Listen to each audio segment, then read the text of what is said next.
Sira yung laptop eh. Ayaw mabukas. Ayan. So, ako. Hindi ko mabasa. Ayan. So, ngayon po, tayo mag-aaral ng salita ng Panginoon. So,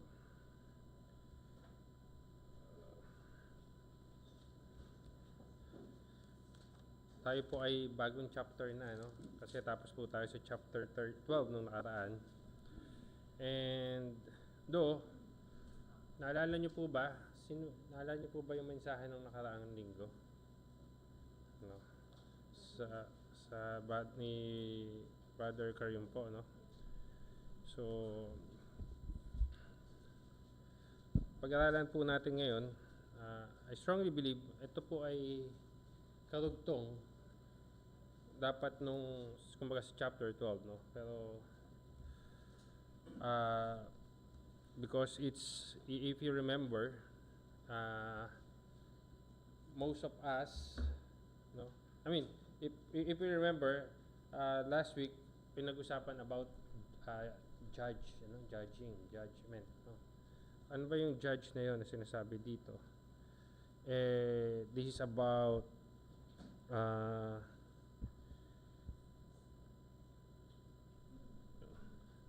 actually, it's not totally judge na paghusga mo sa tao, pero it's something like paano tayo mag-isip, paano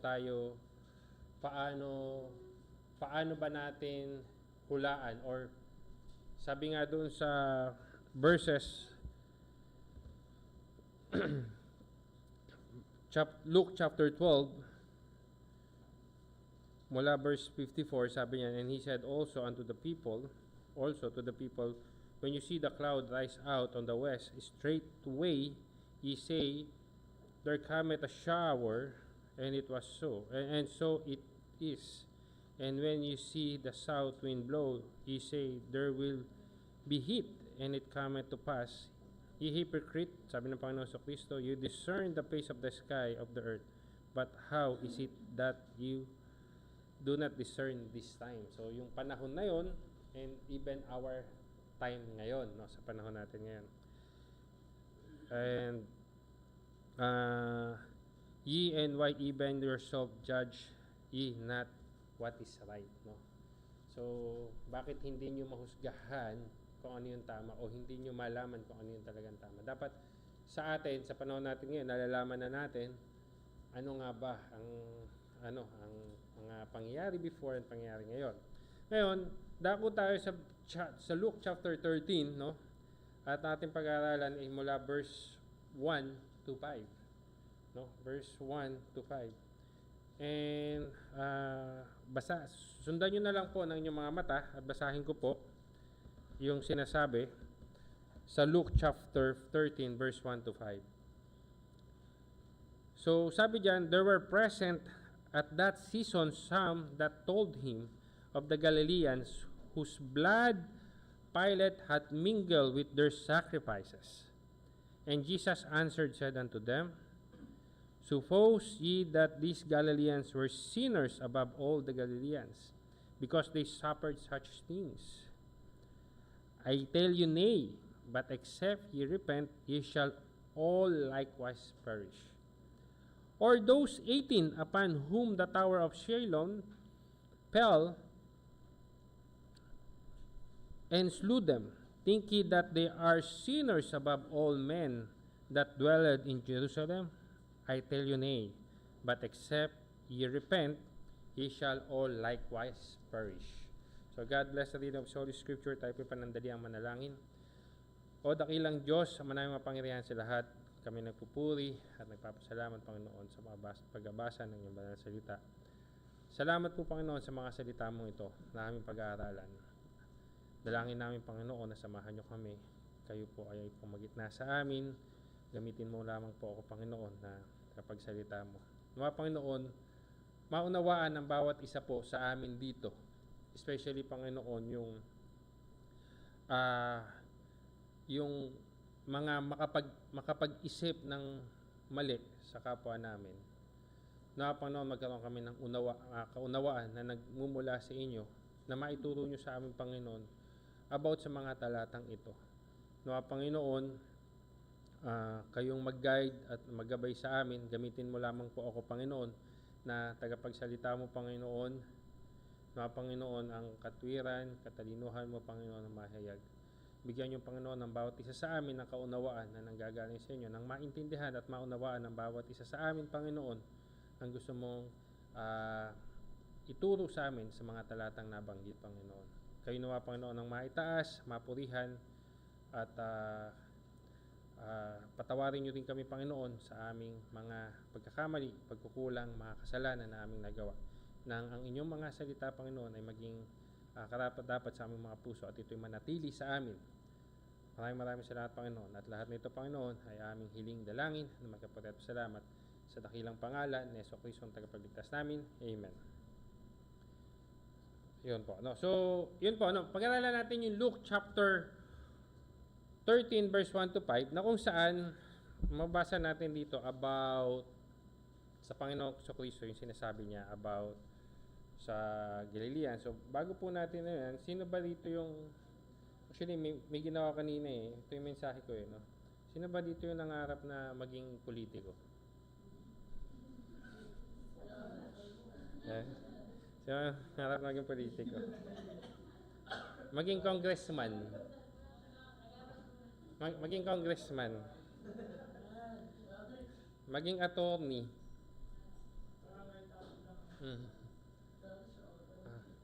Maging attorney at sa huli maging husgado o yung judge, no? Judge. Pero actually most of us, no, kasi kung babasahin natin, most of us is nakikita natin minsan nakakapaghusga tayo ng mali, no? Minsan kasi actually it's not the main truth about it, pero kung babasahin natin, minsan ganun yung nangyayari na ginagawa natin kung ano yung sinabi ng Panginoong Jesucristo. Kaya nga tinanong ko, minsan kasi gusto politiko maging husgado. Hindi naman tayo husgado eh, tapos kung makapag-judge tayo sa ibang tao, no? So, wagas. Na minsan, pag may nangyari sa kapwa natin, kasi yan eh. Kasi ginawa niya yan eh. Ayan. Parang tuwing nagsasalita tayo, may nangyari sa kapwa natin, kakilala natin. Naalala ko tuloy, sorry no, sa mga nakakalam ng kwento. Kaya kasi ikaw nagkaganyan eh, baka kulang lang sa simba yan. Hindi kasi nagsisimba daw. Hindi ba, parang ganon. No? Pero, hindi po yun kasi minsan ang dapat na lagi nating nasa isip. No? Hindi tayo dapat natututong basta maghusga sa kinalalabasan ng pangyayari. No? So yun nga. So pag-aralan po natin kung ano po yung mga kwento about ng sinabi ng Panginoong Jesucristo dito. Then afterwards, alaman naman natin kung ano, bakit naman sinabi ng Panginoong Jesucristo. No? So it's not about the judging, but actually, it's not actually the judging yung tinuturo ng Panginoong Jesucristo dito. Pero meron siyang gustong maunawaan natin about it. So sabi dun sa verse 1, there were present at that season some that told him of the Galileans whose blood Pilate had mingled with their sacrifice. No? Anong verse 1? Yung verse 1, pinapaliwanag ng Panginoon, pinapaliwanag po dito na nung time na yon, may mga kasama Panginoon Jesucristo. Kaya nga sinasabi ko na most probably this is yung pangyayari sa chapter 12, karugtong tong 13:1 to 5 kasi Jesus Christ is just telling about doon sa mga division, about the warnings, and about this one na sa pag-iisip, sa paghuhusga, no? And verse 8 na kung saan sinasabi niya kung meron kang kaaway, habang naglalakad pa lang kayo, yun yung sa verse 58 ng chapter 12, no? Mag-isip ka na kung paano ka arrange. Kasi pagka, sabi diyan, and thou shalt the way, give diligence to thou mayest to deliver from him, lest he hail thee to the judge. So, isasakdal ka na sa hukuman. So, parang ganon. So, kaya sinasabi ko na most probably this is karugtong nun, no? Karugtong. So, ngayon, sabi sa verse 1, sabi diyan, at that time, at that season, there were present at that season some that told him, sinabi sa kanya, the Galileans whose blood Pilate. So, ibig sabihin, pinag-uusapan, kinukwento. Ano po ba yung kwento? Whose blood Pilate had mingled. Ano daw po ba yun? Inaral ko siya at dito, nag-search ako. Sabi ni AI, kaya si AI? No, si Google, no? So, actually, hinahanap ko siya, kasi hinahanap ko yung history, ano ba ibig sabihin nun? Ito po pala ay, patungkol doon sa itong mga Galileans,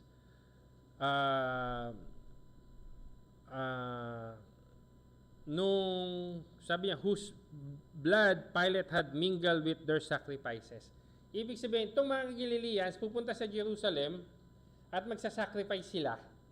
Pero ang ginawa sa kanila, yung kumbaga parang minasakar sila or pinagpapatay sila at yung i-offer nilang sacrifices, sinama yung dugo nila sa pagsasacrifice. Yun yung sabi dito. So yun, so parang so yun yung pinag-uusapan. Yun yung pinag-uusapan ng mga tao doon, no? And verse 2, sabi ng Panginoon sa Kristo, and Jesus answered, said unto them, kasi so ibig sabihin parang sinasabi ng Panginoon, most probably yun yung mga judgment ng mga tao, no? Bakit sila pinatay? Bakit sila pinatay? At bakit isinama yung kanilang mga dugo doon sa isasakripisyo sa Jerusalem, no? Sabi ng Panginoon sa Kristo sa verse 2, and Jesus answered and said unto them, suppose ye that these Galileans were sinners above all the Galileans.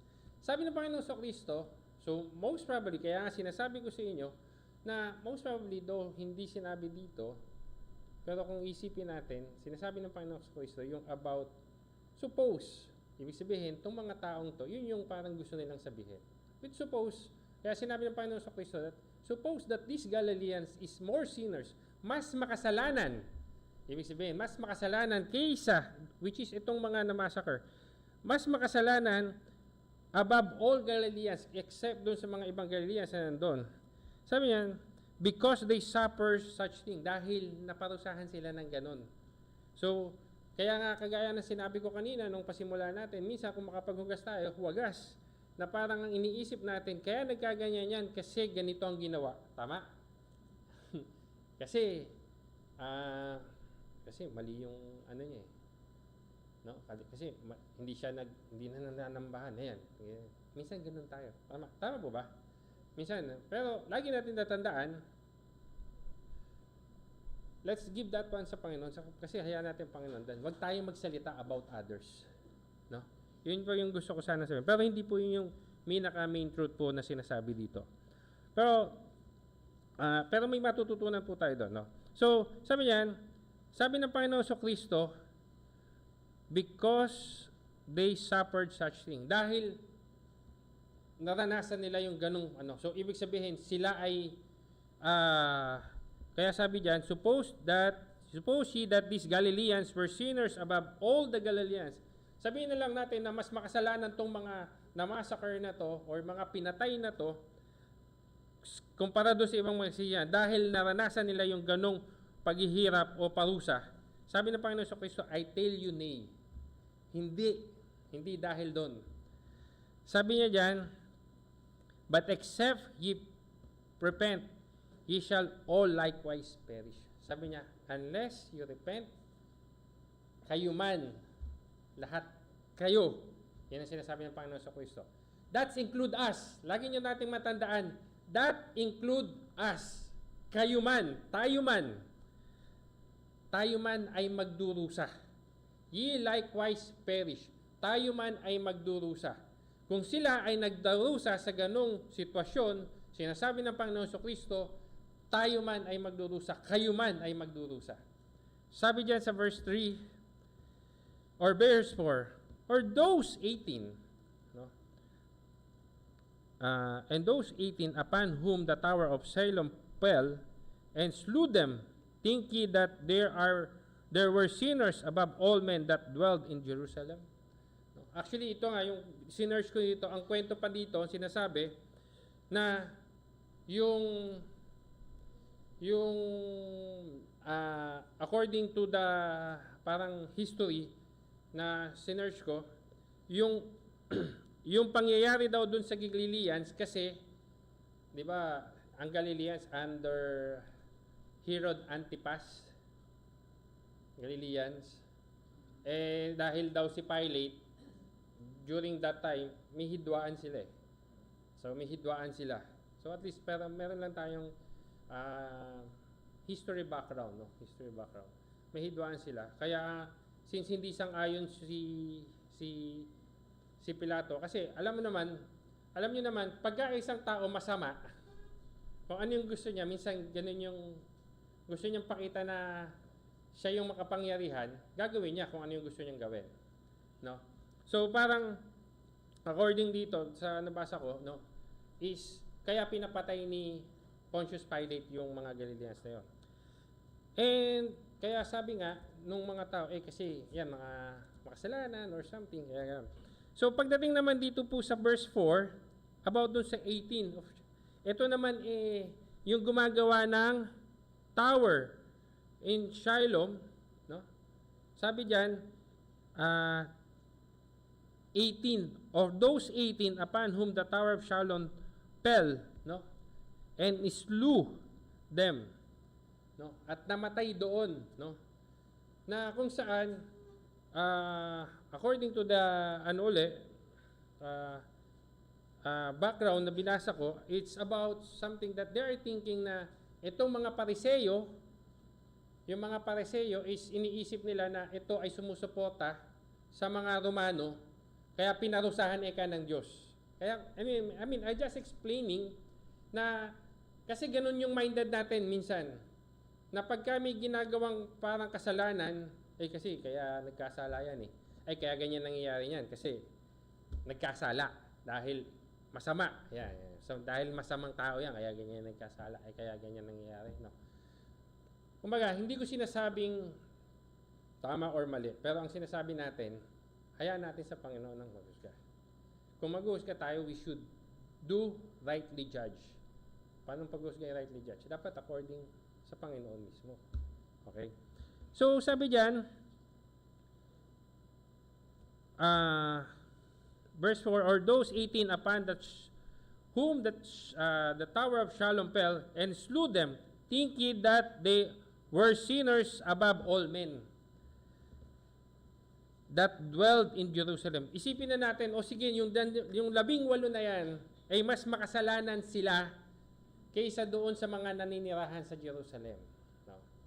Sabi ng Panginoon sa Kristo, verse 5, I tell you nay, but except ye repent, ye shall all likewise perish. So yun po yung kwento, no? So doon na po tayo doon sa truth. So sabi ng Panginoon sa Kristo, I tell you, sinasabi ko sa inyo, hindi. But except ye repent, unless kayo ay mag-repent, kayo din ay magkakadanas ng ganyang pagdurusa. Okay. Minsan ang iniisip nila, yung pagdurusa doon sa nangyari sa kanila doon. Pero what Jesus Christ is telling is yung pagdurusa nakakahinatnan ng bawat isa sa atin. Okay. First truth. Ano yung ine-emphasize ng Panginoon sa Kristo dito? Sinasabi ng Panginoon sa Kristo dito about sin. Tama? Tama? Tama ba? Naintindihan nyo? It's talking about the sin. Ang unang truth po na makikita natin dito ay tayo ay lahat ay makasalanan. And once God judge us, we are equal. Tama? Sinasabi ng Panginoong Kristo, sabihin na natin na mas marami silang kasalanan. Diba? Sabihin na natin mas marami silang kasalanan. Pero ang sabi ng Panginoon, lahat kayo dararating nyo yung pagdurusang yan. Tama? Kasi bakit? Dahil we are all sinners. Okay? We are all sinners. Jesus Christ keep telling, we are all sinners. Even they are telling na sila ay gumagawa ng kabutihan, kaunti lang. Ang Panginoon po, kung tiintindihin natin, hindi siya naghuhusga ng ilan ba'y kasalanan mo. I mean, I will just tell you, ito po yung kakaugalian natin. I'm not mocking or I'm not mocking, but I will just tell you what's the truth that happened to me and what's my understanding about it. I believe most of us galing sa Catholic background. And ito po ang aking naranasan. Ako po, simula nung nagkumpisal po ako, di ba, kumpisal. Alam niyo yung kumpisal? Alam niyo yung kumpisal doon sa mga Catholic, di ba? Sasabihin natin yung mga kasalanan natin. Tama? Pag sinabi natin yung mga kasalanan natin, sino po yung nakaranas dito? Kasi nung bata kami, nagko-compute pa kami kung ilang ama namin, ilang Abago ng Maria sinabi sa amin ni Father, na dadasalin namin, ilang Abago ng Maria, luwalhati. Ganito po yon. Sa aking naranasan, again, I'm not attacking something, but I'm just telling what's I encounter and what Jesus Christ is telling. Okay? Kung paano mag-handle ang Panginoon ng kasalanan. Kasi sabi ng Panginoon dito, hindi patungkol kung ilan yung kasalanan mo. Kung sobra kang makasalanan. Pero doon sa background ko, nagbibilangan pa kami kasi naalala ko, ilan yung pinabanggit sa iyo ni Father na Abago ng Maria? Ilan? The more na sinabi mong marami kang kasalanan, mas marami kang dadasalin. Ewan ko kung na-encounter nyo rin yun. Na-encounter nyo rin po ba yun sa mga background na Catholic? Pagkakaunti lang yung sinabi mong kasalanan, Ama namin na panalangin, yung Our Father, okay na. Minsan, Our Father saka Glory be na lang, or luwalhati sa Ama. Yun na lang. Pag marami kang nilahad na kasalanan, hindi ko man po sinasabing sa lahat, pero yun yung na-encounter ko. Kaya, dito, and minsan nagiging kwentuhan din yan. Kaya kasi sa amin, parang ilan yung, dami mo palang kasalanan. Nagbibilang sila. Pag marami kang, kaya minsan, pagka lumuhod ka nga, di ba, galing ka ng kumpisalan, pagka lumuhod ka, nakita nila, ang tagal mong nakaluhod, ang daming kasalanan yan. Tama? Ganun po maghusga. Pero ang Panginoong Kristo, nagturo dito, hindi po siya ganun maghusga. Ang Panginoon Diyos hindi po ganun maghusga. Pare-parehas po ang paghusga ng Panginoon. And sinasabi nga nung point number 1 natin is lahat tayo ay makasalanan. Tama? Ngayon, ano po ba yung kasalanan na sinasabi ng Panginoong Kristo dito? Bakit? Bakit ganun? Bakit equal lang? Actually, pinag-aaralan ko mabuti. We need to understand, ano po ba talaga yung kasalanan? Ano po ba talaga yung kasalanan? Kasi nag-aaral tayo ng Romans at every Friday, di ba? Romans, the book of Romans. And kung iintindihin natin, habang pinapanala at pinag-aaralan ko to, ang parang pumasok sa akin, yung mga kasalanan na ginagawa natin, which is that, nasabi na it's under the law, actually, parang yun ibunga na lang ng kasalanan din. No? Bunga ng kasalanan. Naintindihan niyo po ba yun? Tanda, nagsisinungaling ka. Di ba kasalanan yan? pumatay ka, ginagawa mo yung, bunga na lang siya ng kasalanan. Sabi ko, bunga. Pero hindi ko kasi alam kung ano itatawag ko sa kanya eh. Parang bunga na lang yan ng kasalanan. Ano ba talaga yung unang kasalanan? Okay? Sa Romans chapter 4, kasi minsan po, niisip natin, hindi, konti lang naman yung kasalanan ko eh. Di ba?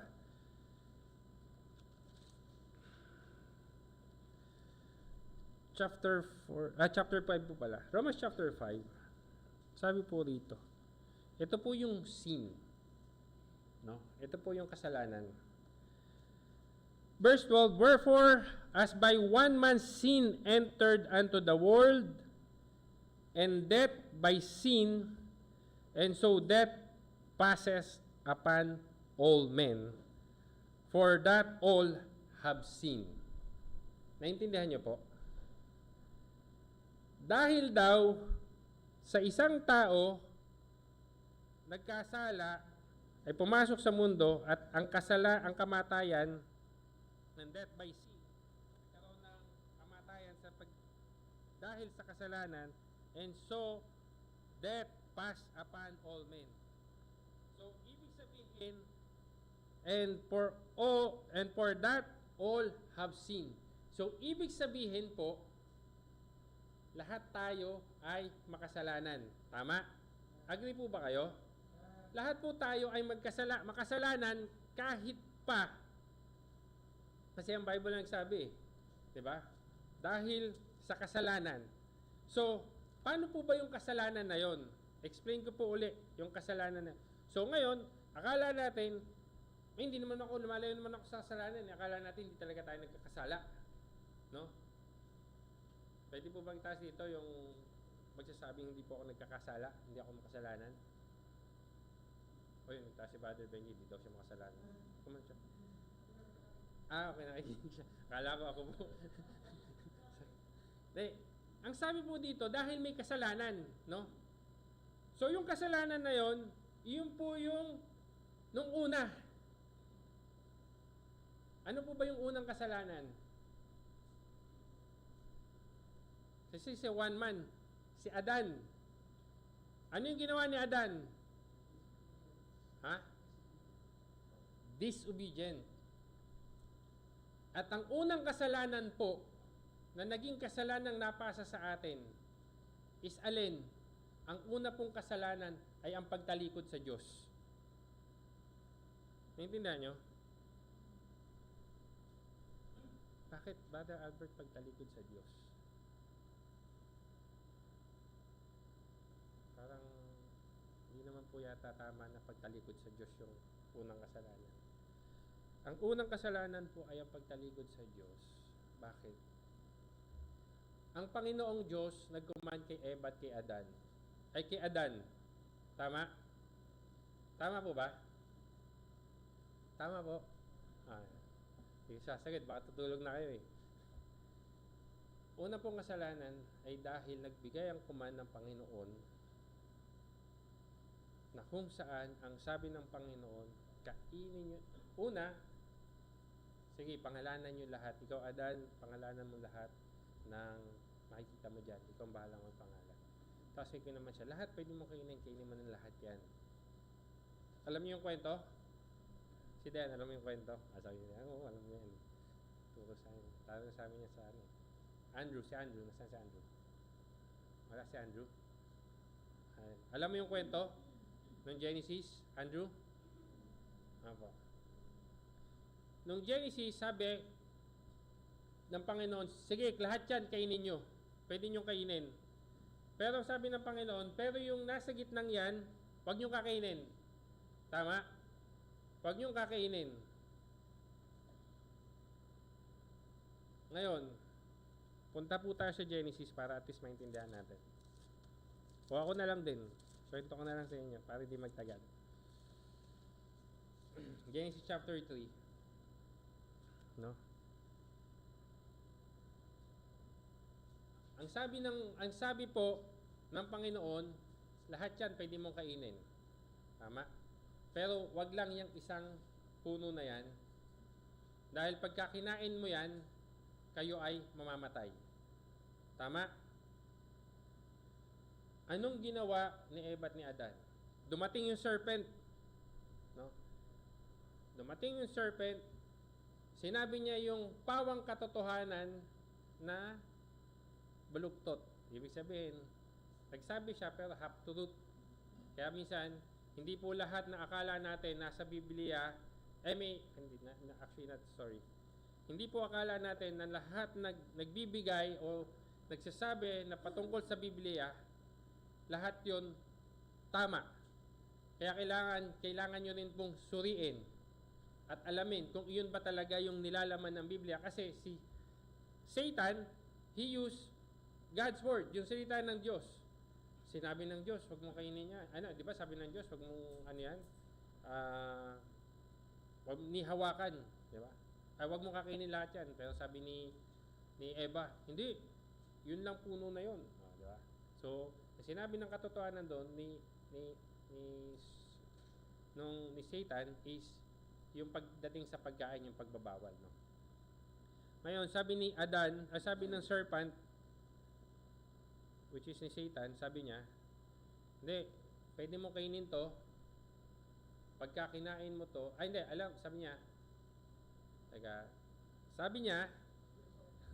sabi niya, kainin mo to, pero hindi ka mamamatay. Kasi alam ng Diyos na pagka kinain mo to, malalaman mo yung tama at mabuti at ikaw ay magiging Diyos. Diba? Magiging Diyos ka din. Okay. So ito ngayon, bakit siya nagkasala? Bakit naging kasalanan po yun?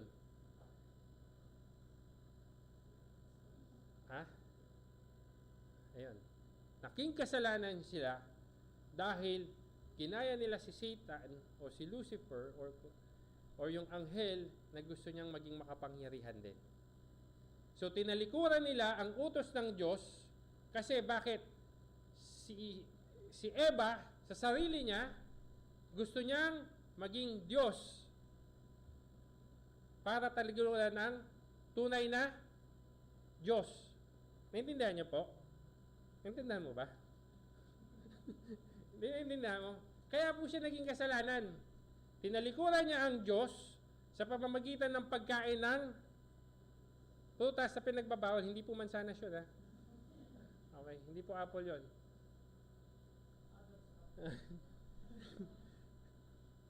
Yun po yun.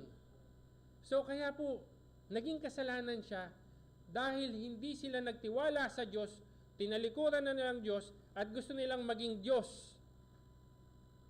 Tama? Kasi bakit niya kinain? Bakit nila kainin? Sinabi nga ng Satan, magiging Diyos ka din. Kung susunod sila sa Panginoon, kung tapat sila, hindi nila kakainin. Kung gusto nilang sumunod sa Panginoon, hindi sila tatalikod at hindi sila naingganya na maging Diyos ng kanilang mga sarili, hindi nila kakainin. Ngayon, sa katayuan natin, tayo ba ay Diyos ng ating mga sarili? Yes, oo, somehow sabihin natin ngayon, oo, sumusunod tayo. Pero yung mga nasa labas na hindi na totoong nakakaunawa, Diyos pa rin natin o Diyos nila, kasi hindi ko naman masabi, baka mamaya meron pa rin dito Diyos natin na ating mga sarili. Kaya gusto kong sabihin, nagiging Diyos natin ang ating mga sarili kung sinusunod na rin pa rin natin kung ano yung gusto natin. Naintindihan nyo? Ang pagiging Diyos, pagka may Lord ka, di ba? Pagka may hari, sabi, utos ng hari, hindi mababali. Tama? Sabi, di ba? So, ibig sabihin, kung may kinuman siya, kung nagpasakop ka sa Diyos, ibig sabihin, susunod ka sa Diyos. Pero sumusunod ba tayo sa ating Diyos? Sumusunod ba tayo sa ating Panginoon? Sinasabi natin na, Panginoon, mahal kita, I obey you, pero hindi natin sinusunod ang Panginoon. Kasi nasusunod kung ano yung gusto natin, ano yung desire natin. Tama? So, yun po yung kasalanan. Kaya ang sabi ng Panginoon Kristo, hindi according yan doon sa kasalanan. So naintindihan niyo po yung unang kasalanan. Kaya po, ang sinabi ng Panginoon Kristo sa Luke, hindi dahil mas makasalanan sila, sila lang yung mapaparusahan ng ganyan. Ye likewise perish. Hindi naman sinabi ng Panginoon Kristo, o ikaw, konti lang kasalanan mo. Konti lang yung paghihirap mo. Hindi po.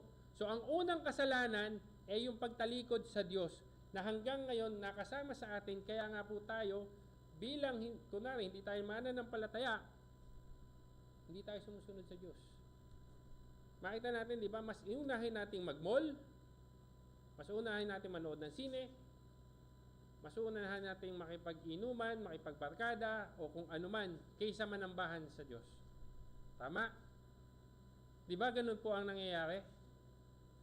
Kaya po, hindi po yan nabibilang kung ilan yung kasalanan mong nagagawa. Pero hanggat sabi ng Panginoon, ye likewise perish. Bakit? Kung hindi ka magre-repent. Amen. Second point, ito po, patapos na tayo. Second point, Jesus Christ tells this, except ye repent, ye shall likewise perish. Amen. So, yung kasalanan, pagtalikod sa Diyos. Tama? Pagtalikod sa Diyos, na kung saan, ginagawa mong Diyos yung sarili natin, o sarili natin. Kasi tayo nasusunod. Ang sabi ng Panginoon, except ye likewise perish. So, ang sinasabi ng Panginoon, kailangan nating mag-repent. Ano po yung repent? Ano yung unang ginawa natin? Tumalikod. Tama? Naging Diyos tayo ng ating mga sarili. Yung sinabi ng Panginoon, unless ye repent, kung hindi tayo babalik sa Kanya. Amen? Yung repent, hindi po yan basta pagsisisi. Hindi po basta yan lang na pagsisisi, na nagsisisi ako ngayon. Kung kulang kang sa pagbalik. Kasi pwedeng nagsisi ka lang ngayon, pero bumabalik ka pa rin doon sa ginagawa mong pamumuhay. Ang tunay na pag-repent, naisip mo, mali ako, inisip mo sa sarili mo, mali ito, babalik na ako kung ano yung tama, which is kanino? Sa Panginoon. So, except ye repent. Kaya ang sabi ng Panginoon dito, except ye repent. Kasi, biruin nyo, tingnan nyo nating mabuti, hindi kinakount ng Panginoon kung ano yung mga kasalanan. Ang kinakount niya, nakabalik ka na ba sa akin? Nakabalik ka na ba sa ating Diyos Ama? Tinanggap na ba natin ang Panginoon Kristo bilang ating Panginoon na tagapagligtas? Kasi sinabi niya, di ba, lahat ng kapangyarihan ay binigay na sa Kanya. So, kung ating tatanggapin ang Panginoong Kristo, kaya po minsan, minsan inisip natin na napakadaling namang maligtas. Yun ang sinasabi ng Panginoon eh. Kailangan lang naman natin, madaling maligtas, pero actually, mahirap yon kung hindi mo maintindihan. Kasi dapat pong maintindihan, o dapat po nating maintindihan, yun po ay ang pagbalik sa Panginoong Diyos. Sa pamamagitan nino ng Panginoong Kristo. Amen? Kaya po sabi sa Romans chapter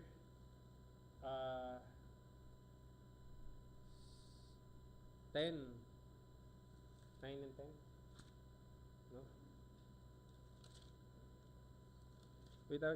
If thou shalt confess with thy mouth the Lord Jesus,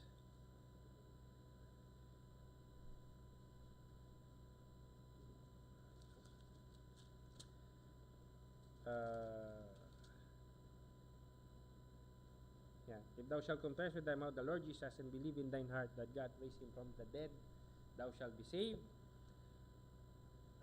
Pag hindi natin tinanggap ang Panginoon Kristo bilang ating Panginoon na tagapagligtas, dahil sa Kanya binigyan ng buong kapangyarihan ng langit at lupa,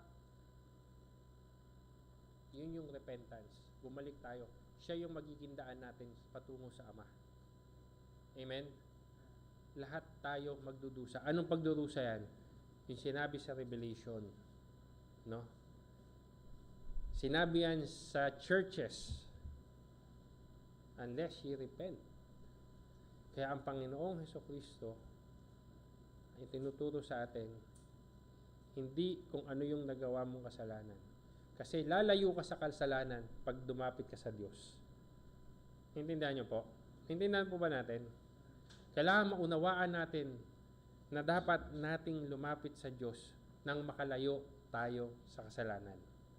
Kasi kung hindi tayo lalapit at babalik sa Diyos, patuloy lang po tayong magkakasala paulit-ulit. Lagi natin tandaan, hindi dahil nagkasala tayo, sabi sa 1 John 1:9, if we confess our sin, no? Kung nagkakasala man tayo, kasi sinabi ng 1 John, lahat tayo nagkakasala pa rin. Pero sinasabi ni John, kung tayo ay nagkasala, tayo ay mag-confess sa Panginoon at tayo ay kanyang lilinisin. Pag nililinis tayo, ibig sabihin lumalayo tayo patuloy sa kasalanan. Kaya wag po tayong manatili sa kasalanan. Kasi once na nagkasala ka uli, babalik at babalik ka dyan. So, kaya ang dapat, yung repent natin, maging tama. Intindihan nyo? Yung tamang repentance is pagbalik sa Diyos. Pagsuko ng sarili natin sa Kanya. Amen? Yun po. So, I think it's my conclusion, it's not how much sin you commit because God is not looking to it, as God is the same as He said from the Genesis. No? Siya rin yung nagsabi ng Panginoon sa Kristo kung ano sinabi niya sa Genesis, no? Na mamamatay ang tao, no? Kaya gumawa ang Panginoon ng solusyon immediately. Binigay niya yung prophecy about 3:15, Genesis 3:15, na may darating, which is si Jesus Christ, no? We will die if, kung sinabi ng Panginoon na pag kinain mo yan, mamatay ka. God give an prophecy about Jesus Christ because He loves us. That's the reason why John chapter 3 verse 16 sabi, for God so loved the world that He gave His only begotten Son. Inibig tayo ng Diyos, kaya binigay niya ang kanyang bugtong na anak. Sa Genesis 3:15 pa lang, sinabi niya na yon, darating ang Panginoong Kristo. He prophesied that one. Kaya ang sinabi lang niya,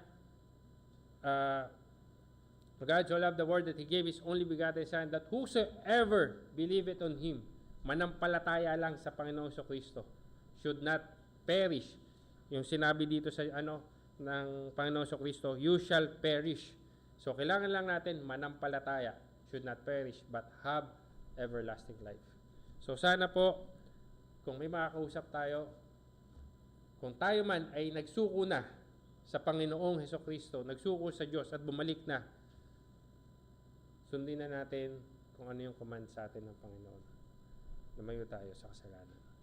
At kung hindi pa rin po natin naiintindihan, nawa, yun lang po yung kasalanan natin. Pagtalikod natin sa Diyos. Bumalik na po tayo sa Diyos. At sa mga nakakaintindi, pagka binahagi nyo, ibahagi natin na ito po yung kasalanan natin. Hindi yan sa dami ng kasalanan mo. Ang kailangan po natin ay ang pagbalik sa Diyos, which is that's our repentance. Tayo po manalangin.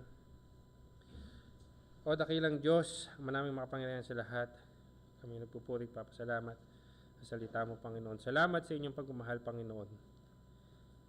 Dahil kayo may Panginoon na inyong inibig, at binigay niyo, Panginoon, ang Panginoon Kristo para sa katubusan sa aming mga kasalanan. Patawad po, Panginoon, kung nung una, Panginoon, sa pagkakasala, Panginoon, ng isang tao, si Adan,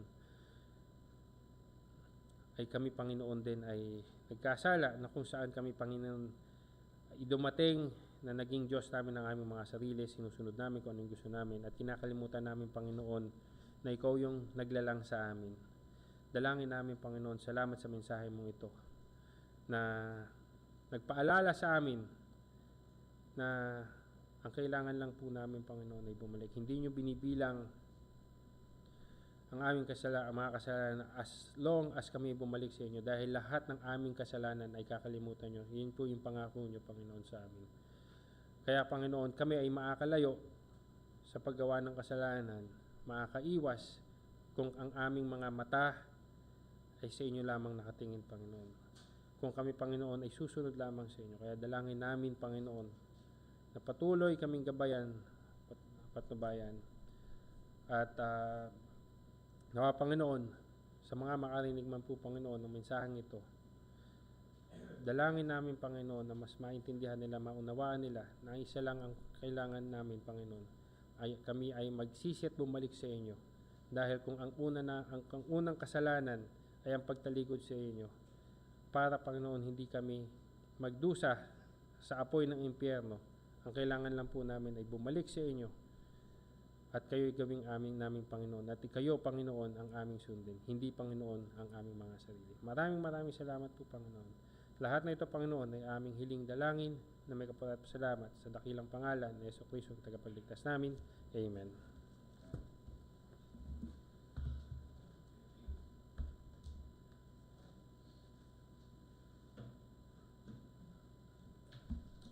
Kung ang kasalanan ay magdudulot sa kapahamakan, eh kailangan talaga magsisi ang tao. Correct? Kung iniisip ng mga kausap ni Jesucristo na yung mga Galileans ay makasalanan at yung mga namatay sa Siloam ay makasalanan, ano yung kailangan na gawin? Magsisi. Correct? Kasi nagbigay siya ng benefits of the doubt. O sige, suppose sa tingin ninyo, sila ay makasalanan. Anong gagawin ninyo? Is there any conclusion that you should to conclude because they are sinner? Okay. And the reality, of course, that we are all sinners, and we are all in danger. Okay, kaya yun yung purpose that God so loved the world that He gave His only begotten Son. But whosoever believeth in Him should not perish, but have everlasting life. So there is also the necessity of repentance. That is also yung kinakailangan tayo ay magsisi, tumalikod tayo talikuran natin yung ating kasalanan, o baguhin natin yung pag-iisip natin. Sumpalataya tayo sa ating Diyos, sa Panginoong Jesucristo. Okay? Kasi yung pagtalikod, that is the fruit of your disobedience. That is the action actually you have made. But indeed, in your mind, you disobey God. Kaya tumalikod ka. He disobey God, then tumalikod siya. Okay? That's the action, actually. Okay? Like, kalimbawa, bigyan ko yan ng bawa. Utos ng nanay mo, huwag ka muna mag-asawa at the age of 17. Sinuway mo yung utos ng nanay mo. Tinalikuran mo sila. Nagtanan ka. Okay? So that's the action of your disobedience. Okay? So yun. Kaya mahalaga magsisi. Pag hindi tayo magsisisi o magbabago ng pag-iisip at hindi natin tatalikuran yung kasalanan at hindi tayo sasampalataya sa Diyos, definitely, the reality, perish. Or we are all doomed kung tayo ay hindi magsisisi. Okay? So, salamat doon sa message. And then, tayo po ay mag-pray. Let's pray for the Kabatik family. They are, I believe, nasaan ba kayo? Nasa hotel o sa boarding gate? Nasa OFW lunch kayo? Anong kinakain nyo? Goto? Puto o siomay? pansit. May siomay pansit doon eh. Okay, sila po ay papunta na po ng tayo pong lahat ay tumayo. There's any urgent prayer request? Any urgent prayer request?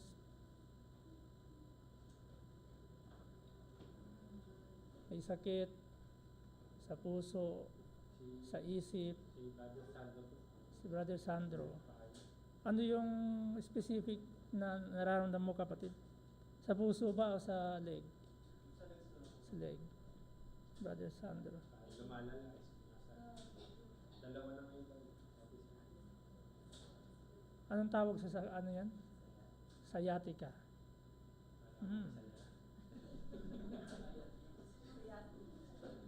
Anyone?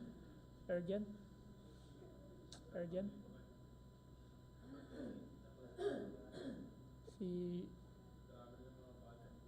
Ano na, may list na ako. Sino pa ang urgent? Ano yung name nung friend mo? Mariam. Miriam pala. Miriam, no? Miriam. Miriam. Yan ba yung na-meet ko na dati? Na-meet ko na. Miriam. Mariam. Okay. Anong case? Nasa kulungan? So, anong pagpipray natin sa kanya? Marilis? Marilis.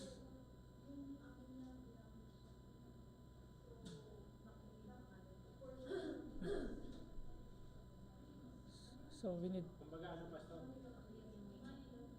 Saka yung release, saka kailangan niya magsabi ng totoo para malinis. maging honest.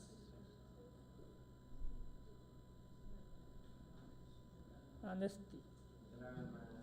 Honesty, tapos amnesty. Okay, honesty, tapos amnesty, pardon. Kasi yun lang naman yun, kaya minsan, di ba, kaya tayo patatawarin ng Diyos kasi nag-confess tayo. Honesty.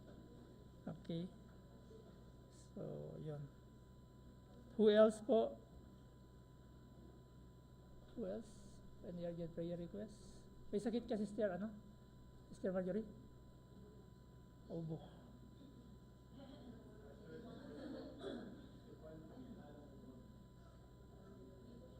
Ubo. Andre Ubo.